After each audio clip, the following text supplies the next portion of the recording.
tumor, okay, good. Then, okay, acute myeloid leukemia, okay. So when you say Wilms tumor and when you say acute myeloid leukemia, we are discussing the malignant tumors. There are a number of benign tumors also which are encountered in the childhood. So can anyone tell me any benign tumor which is encountered in the childhood? Any one of you? Okay. Someone says polyposis. Okay, polyposis is not a benign tumor; it's a pre-malignant condition. Okay. Anything else? Okay. Okay. Let's start with it. Okay, and then let's see what all you can come to. Okay, so let's start with it. Okay, before I start with tumor and the tumor-like lesions of infancy and childhood, I'm going to talk about a few terms. Okay, the first one being hamartoma.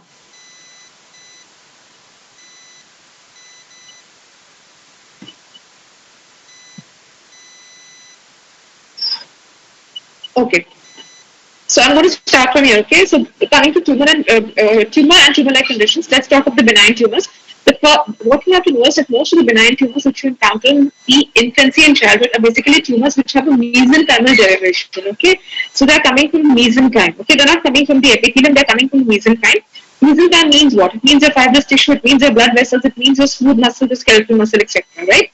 So when I say benign tumors, okay, in cases of children, okay, the most common tumor which you encounter in cases of infancy, the most common benign tumor which you encounter in infancy is a hemangioma. Okay.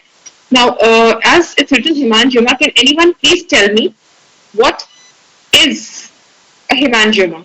All of you have heard of the term hemangioma. What is a hemangioma? It's a benign tumor, but what is the source of this benign tumor? Any one of you?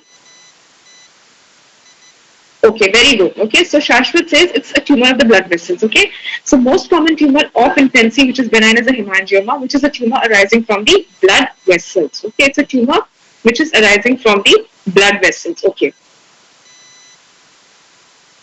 Okay, there's some confusion with the slides. Okay, so let's see this. Okay, so 2% of all the malignant tumors make up 2% of all the tumors in infancy and childhood. Benign tumors are more common. Okay. And the most common benign tumor which you see in children is a tumor of mesenchymal origin, which is the tumor arising from the blood vessels, right? Now, before I go on to the different types of tumors, what you all need to know is two entities. The first one is a choriostoma. Okay, this is something which you're going to times, okay, in your medical career. So first is a choriostoma. So what do you understand by choriostoma? Okay, just listen to. So many times, when we are actually seeing slides, suppose we get a stomach biopsy, for gastritis or something, we just find a small patch of pancreatic tissue in the wall of the stomach, right? Now, this stomach lining also appears to be normal, and the pancreatic tissue also appears to be normal. So what is the abnormality here? The abnormality is that normal cells and tissue are present in an abnormal location, right?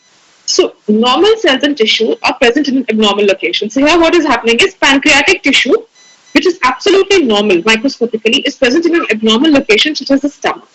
So this entity wherein microscopically normal cells or tissue are present in an abnormal location is termed as choriostoma or heterotopia. Okay, it's termed as choriostoma or it is termed as heterotopia. Okay, so did you understand this? Did you understand what is a choriostoma?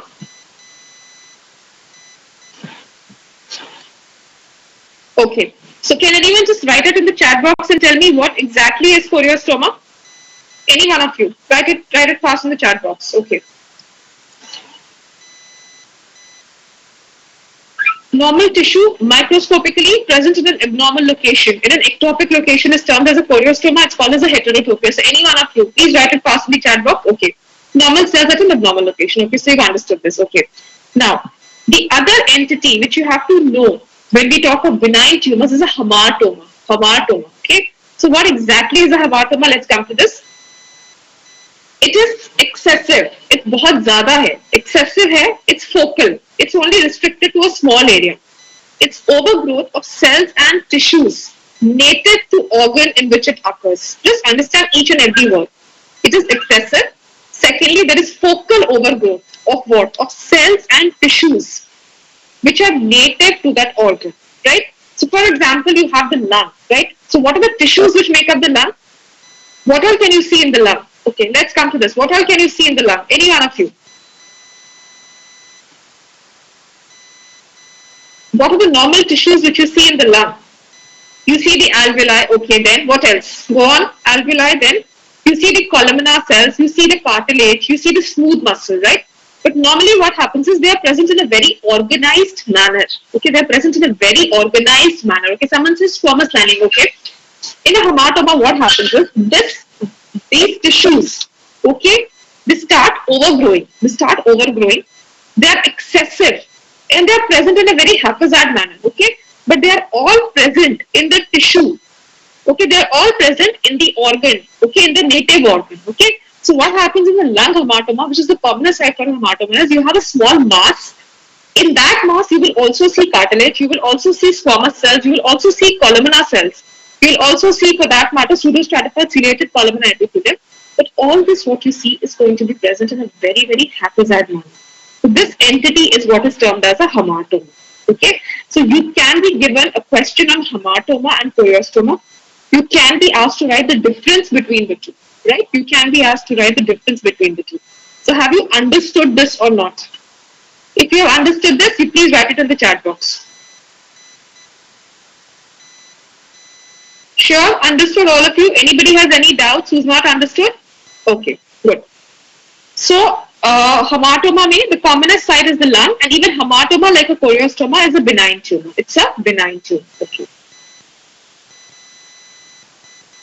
So now let's come on to the common benign tumors which you encounter. Okay, the first one which we are going to discuss is a hemangioma.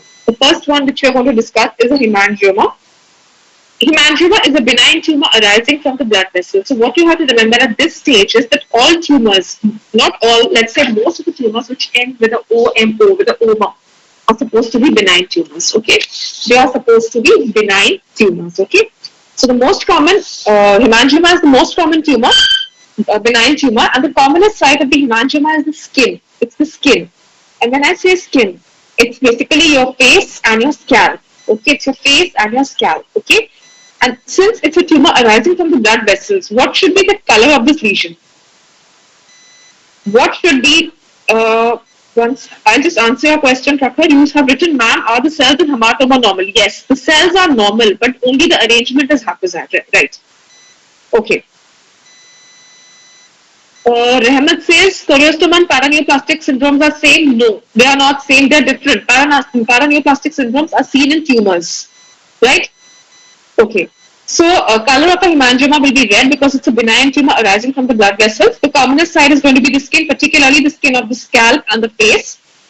And you know, this particular color, this flat irregular mass which you see is what is at times called as the port wine stain. It's called as the port wine stain. Okay, and you know, you have a small baby who's born with a huge hemangioma on the face. You have to evaluate the child for syndromes. Okay, you have to evaluate the child for syndromes.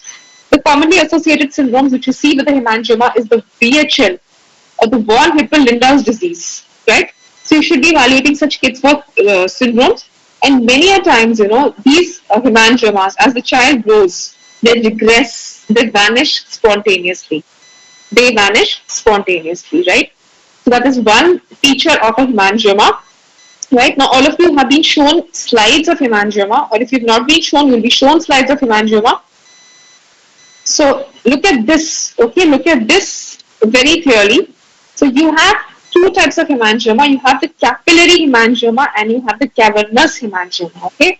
Now, these can be asked as a difference in your exam. You all know that when you have your exams, okay, many times, you know, you are given differences. You always have a question on differences, right? So one of them which could be asked to you is the difference between a capillary and a cavernous hemangioma, okay? So let's see the difference, okay? I want you to write in the chat box if there's any difference which you can see amongst the two. So this one is a capillary hemangioma and this one, the upper one is a cavernous hemangioma. So if you see a capillary hemangioma, the vessels are very, very small sized. Okay, the vessels are very, very small sized. They are the size of the capillary. The caliber of the vessel or the lumen of the vessel is the size of the capillary. And if you see the cavernous hemangioma, you have dilated vessels. dilated intercommunicating vessels, right? So, anybody who wants to tell me the difference? Capillary hemangioma has smaller sized vessels. Cavernous hemangioma has larger sized vessels, right? The lining of the capillary hemangioma is plump. It is projecting into the lumen. And the lining of the cavernous hemangioma is flattened out. It's flattened out, right? In a cavernous hemangioma, if you see in the top figure, if you see these vessels are intercommunicating with each other. They're intercommunicating with each other. That is a feature of cavernous hemangioma, right? And many times, the lumen of the vessels in a cavernous hemangioma is full of a thrombus. It's filled with a thrombus, right? And the site, the commonest site for a capillary hemangioma is your face, it's your skin, it's your scalp. Cavernous hemangioma can occur in your internal organs such as the liver and the spleen. Okay, so have you understood the difference between the two? Yes or no? Please write in the chat box.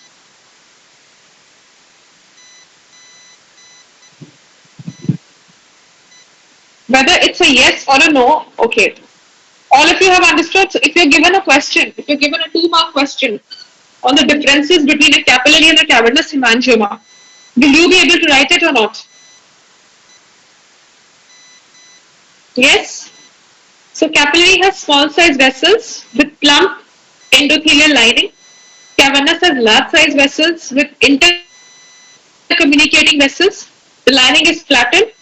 Capillary is seen mostly on the scalp or the face, and cavernous is seen mostly in the internal organs such as the liver and the spleen. Have all of you understood this? Okay. Coming to the next one, another common benign tumor which you encounter in kids is the fibromatosis. Okay, so when I say fibromatosis, it's something which is coming from the fibrous tissue, right? So fibromatosis means what? It's proliferation of your spindle cells. It's cellular proliferation of your spindle cells. Plenty of spindle cells will just proliferate in a localized area, giving rise to fibromatosis. Okay, that's one fibrous tumor which you encounter in infancy. There's something else which is termed as congenital infantile fibromatosis. A rare tumor seen mostly in kids. This is basically associated with a 12-15 translocation, right? And there's no need for you to learn this translocation. I've just written it down. So basically, it's a type of fibromatosis in which the kids have the translocation between the chromosome number 12 and 15, right? So this is also a type of fibrous tumor which you encounter in your infancy, right? So after this, we move on to teratomas, okay, which are again a type of benign tumors, or they could even be malignant, which are encountered in infancy and childhood. Okay. So, any one of you, can you tell me what is a teratoma? I'm sure all of you know the term teratoma. When you were taught the chapter on neoplasia, were told what is the exact meaning of a teratoma. So, I want you to tell me in the chat box what do you understand by the term teratoma.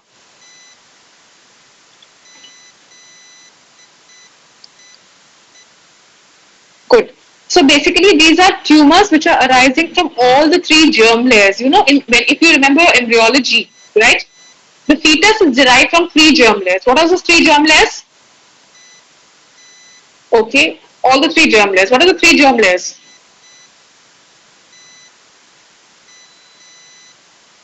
Okay, more than 1 germ layer. I want you to ectoderm, very good. Endoderm and the mesoderm. So ectoderm, endoderm, and the mesoderm. Okay. So these are tumors which are derived from all the 3 germ layers. These teratomas could be benign, okay, so which are the well differentiated ones, and the cystic ones basically. And you could have teratomas which have the indeterminate potential, which are the immature teratomas, and you have malignant teratomas, right? So 3 different types: benign, indeterminate potential, and the malignant ones. There are 2 peaks which you see. One peak is in kids less than 2 years of age, and there's a second peak which you actually encounter in the late adolescence, right? Sacrococcygeal teratoma is something with which many times the infants are born with this. Okay, the infants could be born with this sacrococcygeal teratoma. Now, teratomas per se are more common in females, and if a child has a teratoma, okay, especially if it's encountered in the early infancy, you should be looking out for defects of the hindgut and the cloacal regions and the midline defects, right? So should be examining the child as a whole and looking out for these different defects. Okay. Okay. Somebody writes, what is the peak here? Basically, peak means that there are the two different ages of presentation. So most of the cases are either encountered below the age of 2 years, which is one peak, and the second, age of people who actually have teratomas. Okay, where you see maximum number of cases is the late adolescents, right? So that's the second peak. Okay.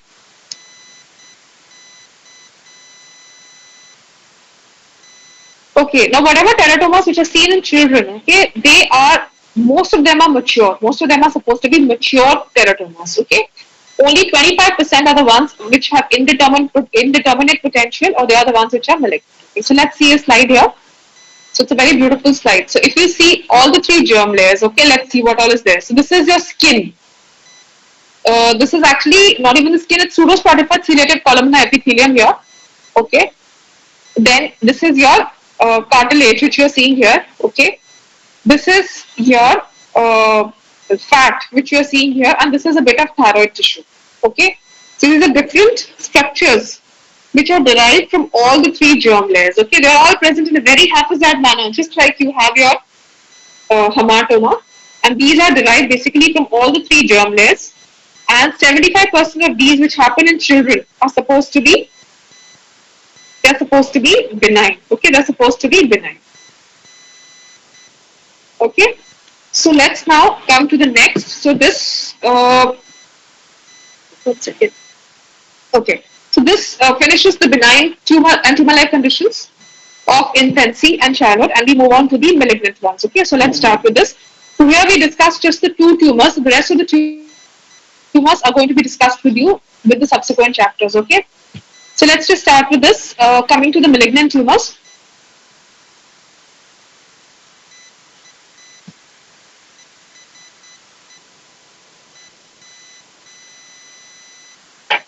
Okay, coming to the malignant tumors. Okay, so we have, okay, this one. So most of the malignant tumors, okay, amongst the malignant tumors, they could arise either in the hematopoietic system of the child, or it could involve nervous tissue, or it could involve the soft tissue, or it could involve the bone, or the kidney for that matter, okay. And what you would see as you study these different tumors in kids is that most of the tumors which appear in these children, okay, are supposed to have a very primitive embryonal appearance. They actually start to recapitulate the tissue development of the embryological times, okay. So they have a very, very primitive appearance, which is seen in the fetus. They have a very embryological appearance.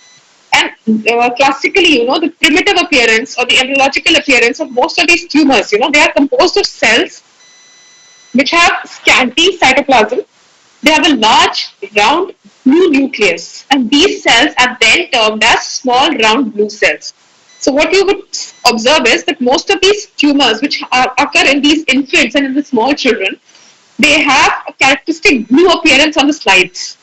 Okay, and why is this blue appearance on the slides happening? Because the cytoplasm is scanty and the nucleus is supposed to be extremely large and it's supposed to be hyperchromatic and dense. So most of these pediatric tumors are then, these pediatric malignant tumors are termed as small round blue cell tumors, okay, and they all look very, very similar, okay. So whether you have a tumor coming from the adrenal, or you have a tumor coming from the kidney, or a tumor coming from the pancreas, all of them have a very, very similar appearance because all of them are composed of these small round blue cells.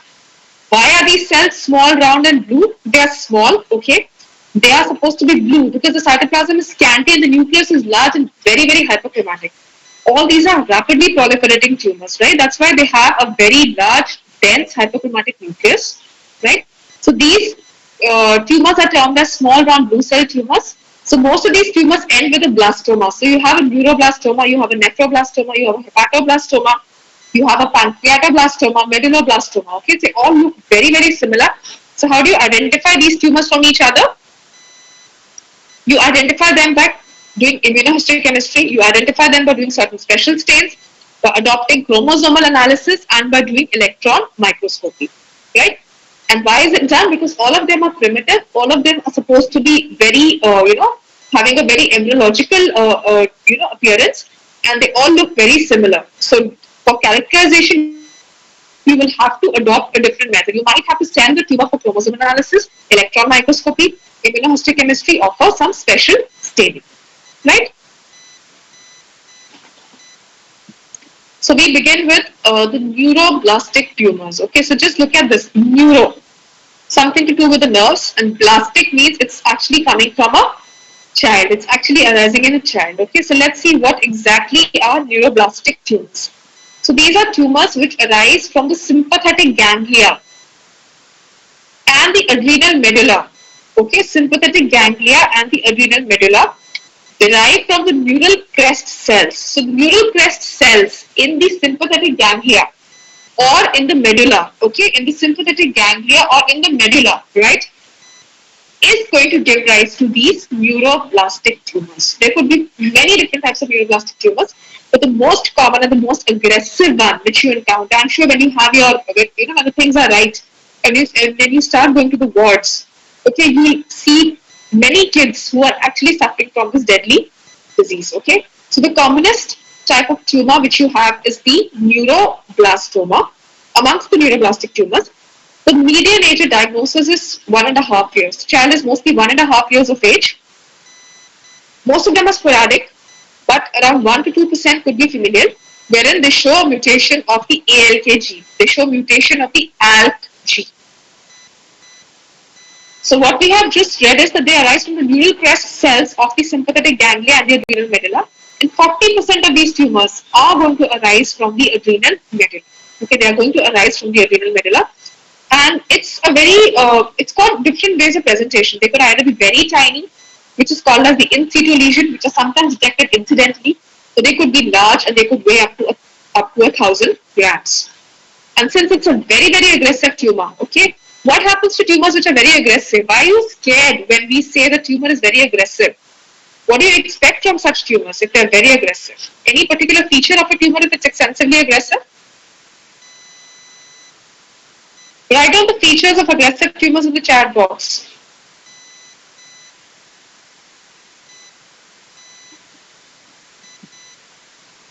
Come on, you have to write down. I won't go ahead till you write down and tell me the features of aggressive tumors in the chat box. Okay, so Shashwat says metastasis, okay, malignancy, okay, good, invasion, metastasis, okay, mitosis, proliferative rate, okay, very good. So all of you know that. So that's why we are scared when we say, the tumor is aggressive. Now let's see, why are we scared the moment the word aggressive comes into picture? These tumors can infiltrate the kidney. If it's arising in the adrenal, it's very easy for it to get into the kidney. It can infiltrate into your renal vein. It can get into your aorta. It can get into your IVC. Number one. That's one scare which we have. The second thing is, since it's a very aggressive tumor, it's a very rapidly growing tumor. Okay, the tumor per se, it will outgrow its blood supply. So when you see the tumor grossly, it's going to have a very different appearance. Different parts of the tumor will show different appearance. So usually the tumor will be grey tan, but since it's outgrowing its blood supply, इतना जल्दी grow कर रहा है कि जो blood supply इसको मिल रही है वो कम है. Since it's outgrowing its blood supply, part of the tumor is going to show you necrosis. Okay, and because of extensive growth, there's going to be hemorrhage in part of the tumor, and when there's necrosis, there's going to be calcification. So this tumor is going to show you a very variegated or a very heterogeneous appearance. So it's grey tan, but since it's rapidly growing, it becomes very heterogeneous or becomes extremely, variegated. You see areas of hemorrhage, you see areas of necrosis, you see cystic change, and many times, very commonly, neuroblastoma is something which is known to show you calcification. In fact, it is so characteristically known to show you calcification that many people say that you do not give a diagnosis on radiology or neuroblastoma till you don't pick up calcification on your scans, right? So this is what you encounter in rapidly growing tumors. Okay.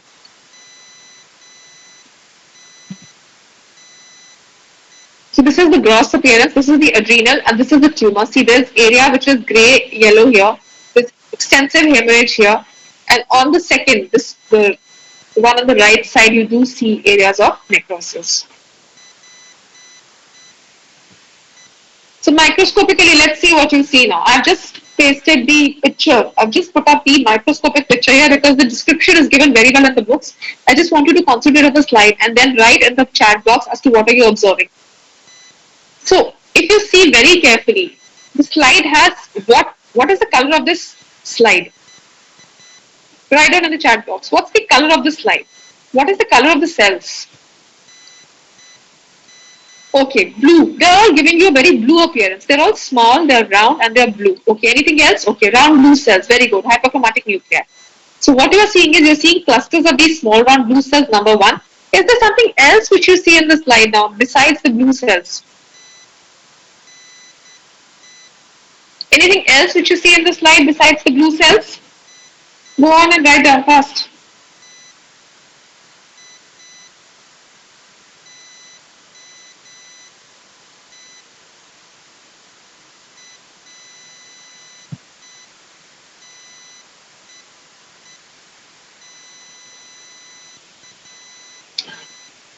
Very good. So somebody has written pink areas. You've already got the answer. So I won't discuss it. Okay, so pink areas, very good. Somebody said rosettes. Okay. Okay. Empty spaces. Yes, those empty spaces, those pinkish spaces which you see is not, it's what? It's basically the cytoplasm of the cells. Okay, they actually accumulate in the center and they give rise to the pinkish appearance. So the pinkish appearance and the arrangement of cells around that pinkish appearance, okay, is what is termed as a rosette. So these neuroblastomas, okay, this pinkish space which you see and the or as you call it as the eosinophilic material which you see and the arrangement of cells around this like a flower is what is termed as a rosette, and this is characteristically a feature of neuroblastoma. We call them as Homer-Wright rosettes. Okay, we call them as Homer-Wright rosettes. So if you are asked to write a short note or a question on neuroblastoma, you're going to start with the definition of the tumor. You're going to come down to the gross and you're going to come down to the microscopy. So when I have to describe the microscopy of this slide, I'm going to say that you have sheets of cells, having sheets of small round blue cells, having scant cytoplasm, large nucleus, hyperchromatic nuclei. Many of these cells are arranged in the form of a Homer-Wright rosette around a pinkish neurofibrillary material. Okay, so if you are lucky, you could see necrosis, you could see calcification, you could see hemorrhage. Okay. So what are the points to remember for a neuroblastoma? So this is one tumor which has the capacity to actually get to show maturation. Okay. So what happens is it starts showing differentiation into a more mature form. Okay. So a neuroblastoma can actually form a ganglioneuroblastoma, and a ganglioneuroblastoma can also form a ganglioglioma. Okay, which is actually composed of ganglion cells. So as tumor moves towards the ganglion end of the spectrum, okay, it starts having a better prognosis. Okay, वो mature हो रहा है. It's becoming more mature. It's moving from the undifferentiated form to the differentiated form. Okay, the undifferentiated form is a neuroblastoma. The tumor which is composed of ganglion cells is the differentiated form. Okay, so whenever a tumor shows maturation, it is accompanied by the presence of Schwann cells. It is accompanied by the presence of Schwann cells. So anytime you see Schwannian stroma, anytime you see Schwannian stroma on microscopy in a neuroblastoma, it indicates good prognosis. Okay, it indicates good prognosis. Understood or not?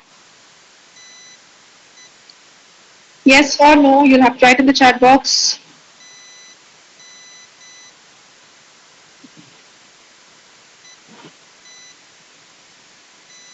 Okay. Now, so this tumor, since it's a very rapidly growing tumor, it has a very high tendency for metastasis. It can spread to the liver, lung, and the bone marrow. Okay.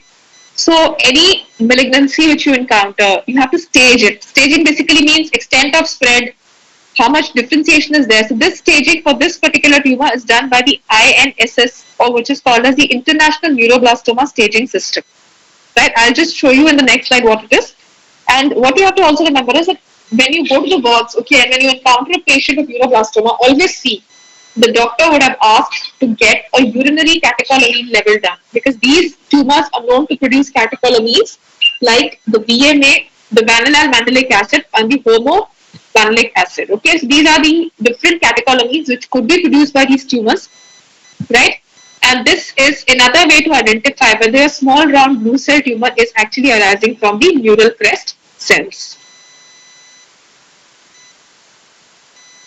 Okay, Sheetal asked me why better prognosis. See, the neuroblastoma is composed of very primitive cells, okay, very undifferentiated cells. Okay?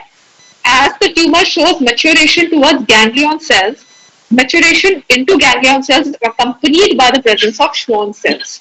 So when you see Schwann cells, you know that the tumor has become less aggressive. It has become better differentiated, it has become less aggressive. So the chances of metastasis, the chances of invasion become less. Okay, that is why presence of Schwannian stroma is accompanied by a favorable prognosis. Did you understand that, Sheetal? Yes or no? Please write it down. Okay.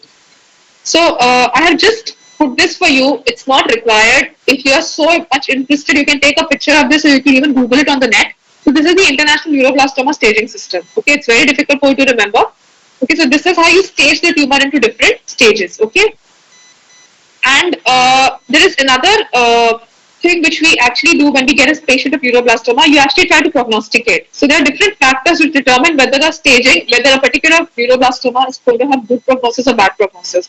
So what we have seen is that a child less than the 18 months of age has a better prognosis. Evidence of Schwannian stroma or ganglionic differentiation has better prognosis, right? Then endemic amplification has bad prognosis, right?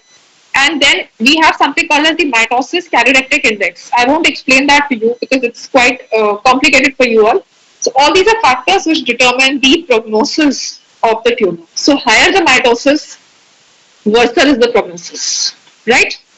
Plus, we even go and subject the tumor, to basically DNA ploidy. We look for certain translocations, and presence and absence of those translocations is associated with good or bad prognosis. Okay, this they won't ask you in the exam, but just to know that age is an important factor, Schwannian stroma is an important factor, and c-Myc amplification is an important factor in determining the prognosis of the tumor.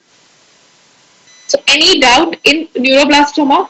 Any one of you? Any doubt in neuroblastoma? Any doubts? Please tell me.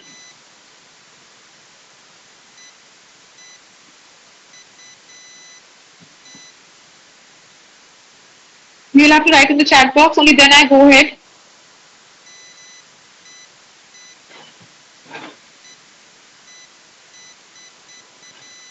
Okay. So Gautam says my voice is breaking. Is it clear now? Is it better?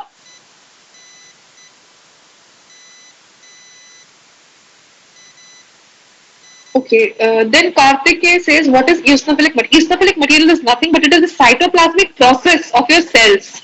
Cells का cytoplasmic process होगा. All those cytoplasmic processes aggregate together and that eosinophilic material looks like a flower. So that is what is called as a rosette. Did you understand that? Yes, you have to check catecholamine levels in cases of neuroblastomas. Okay. See, there's a difference between neuroblastoma and pheochromocytoma because just by checking the catecholamine levels, you will not give a diagnosis of neuroblastoma. You'll see the age of presentation, right? You'll have other features, and the microscopy between a pheochromocytoma and a neuroblastoma is absolutely different, right? Pheochromocytoma is something which is encountered in an elder age group. The microscopy is absolutely different. Pheochromocytomas mostly are associated with hypertension, right? So the clinical picture is different. The microscopy is different, okay? So just by saying that there is a positive catecholamine in the urine, you will not say whether this is neuroblastoma or pheochromocytoma. When you're giving a diagnosis, everything has to be taken in totality to come to a conclusion, okay?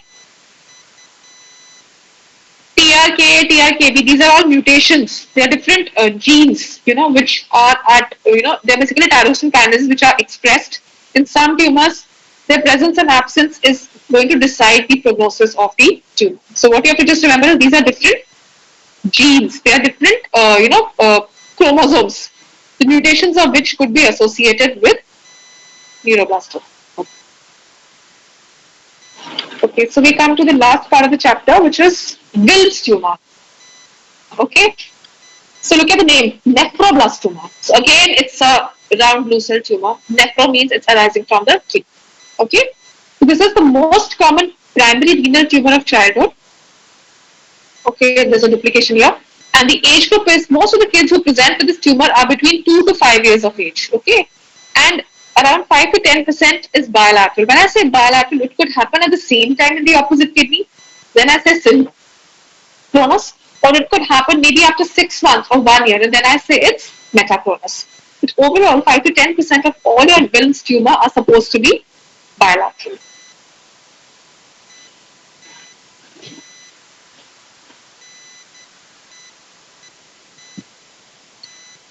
Okay, so when I say the pathogenesis, many of the tumors are going to be sporadic, but there are few tumors, which will have a familial predisposition. So when I say familial predisposition, there are three different syndromes which you see, in which the kids have a very high tendency to develop Wilms tumor. Okay, so the first is the WAGR syndrome. So kids who have mutations of the WT1 gene, okay, on chromosome number 11, they present to you with WAGR syndrome, wherein the child can develop Wilms tumor, W for Wilms tumor, A for aniridia, and G for genitourinary anomalies, and this R, we used to call it as mental retardation in the past, but now we call it as intellectual disability. So such kids will have a tendency to develop Wilms tumor. They can have absence of iris, which is called as aniridia. They can have certain genitourinary anomalies, and they can also have some degree of intellectual disability, which was termed as mental retardation, and that stands for the R in the WAGR syndrome. The next syndrome which you can encounter is Dennis-Brash syndrome. So such kids can develop gonadal dysgenesis, and they can develop gonadoblastomas, which are primitive tumors of the gonads. They can also develop Wilms tumor, and they can also develop early onset nephropathy. So such kids also have mutations in the WT1 gene.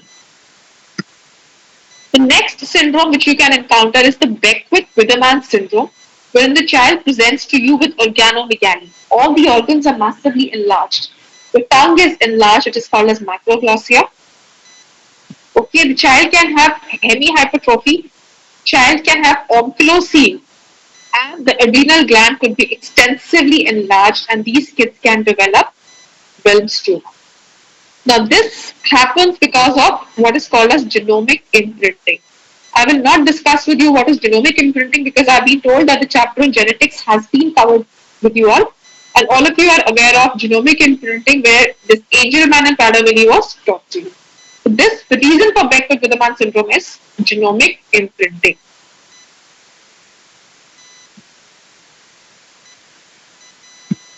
So this is the tumor here grossly. It's large. It's single. You don't get multifocal areas. You get a large single tumor. It's well circumscribed. You can see the capsule of the kidney here. It's very homogeneous. Okay, it's not heterogeneous. It's homogeneous, and it's got this tan to grey appearance. It's got this tan to grey appearance. Okay.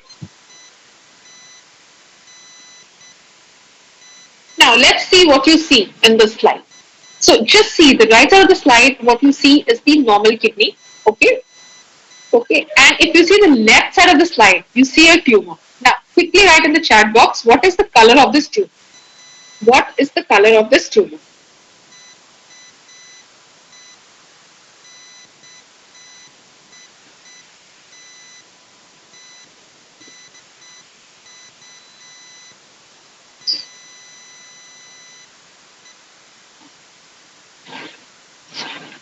Blue. Okay. So all of you say bluish purple. Okay, good. Bluish purple. Okay. Now let's see why is this blue. So when I say it's blue, what do you think this tumor is composed of? What is it composed of if this has a blue appearance? Once you tell me the answer, I'll take you to the next slide.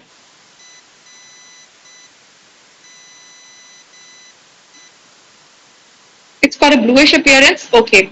You said blastomas. Okay, they're composed of small round blue cells. The nucleus is very large. Okay. So let's see what happens. Okay, in this.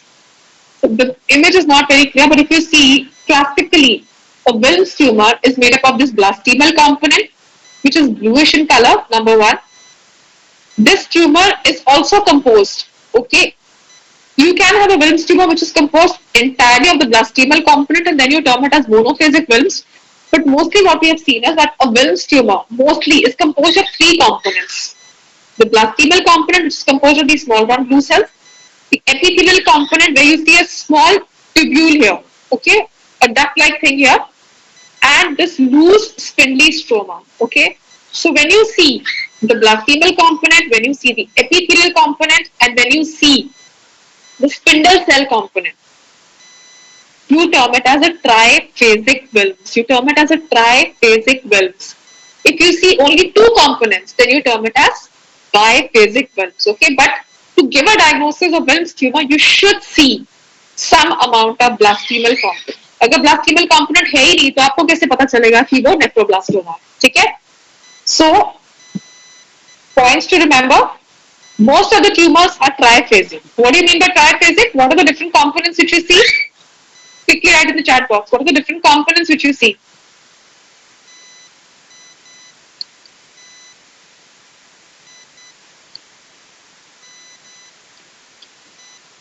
Blastemal component, epithelial component, and the stromal component. Very good. Okay. If you have only two components, suppose I just have the blastemal component and the epithelial component, what do I call it? Just the blastemal and the epithelial, what do I call it? Biphasic. Very good. Okay. And if I just see the blastemal component, I call it as the just the blastemal component, nothing else. Nothing else. Monophasic. Okay. Now let's see. You have a 2-year-old child who comes to you with a mass. Okay. In the right lumbar region. Just listen to this carefully. I want to see how much you have understood. You have a 2-year-old child who comes to you with a mass in the lumbar region. Okay. What are the things which come to your mind? Microscopically, it's composed of these small round blue cells. What are the possibilities which come to your mind? Lumbar region में mass है, उसको निकाल दिया है, ठीक है? It's composed of these small round blue cells. It's called the blastemal component only. What are the different possibilities which come to your mind? Okay, it could be a monophasic Wilms or it could even be a neuroblastoma. Very good, because adrenal is resting on top of your kidney. So how do you identify ki kya hai? You'll either go for a special stain or you'll go for an immunohistochemistry or you'll subject the tumor to chromosomal analysis. Okay. No, you won't get renal cell carcinoma in a small child. Unlikely. Okay. So let's see this. So classically, nephroblastomas are triphasic. 5% tumors show anaplasia. Anaplasia means they are very bad looking cells, anaplastic cells, aggressive cells. So if you see anaplasia, these are associated with the positive P53 mutation. They are associated with the positive P53 mutation, right? And these are the ones which have a bad prognosis. And many times what we have seen is that adjacent to the Wilms tumor, you do get presence of these nephrogenic rests. ठीक है, छोटे-छोटे blastemal cells जैसे cells के clusters मिलते हैं just next to your focus of Wilms tumor. Okay, that's what they have seen. They are present next to the focus of this Wilms tumor. So a child with Wilms tumor is classically going to present you with a triad. They have abdominal pain, okay, a flank pain, and they have a mass, and they also have hematuria. Patients of Wilms tumor, because there is involvement of the WT1 gene, they also present to you with other tumors such as bone and soft tissue sarcomas, leukemias and lymphomas. So understood this? Any doubts? Any doubts till now? Any doubts?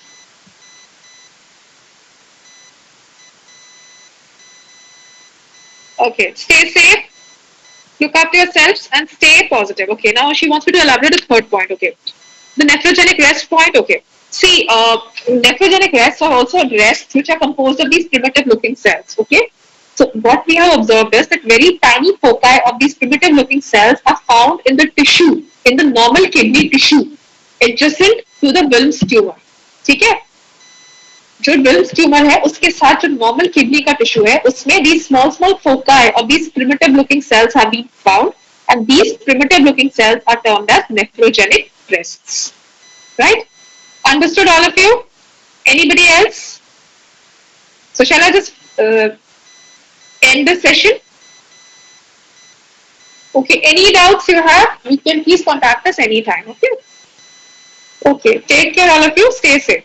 Okay.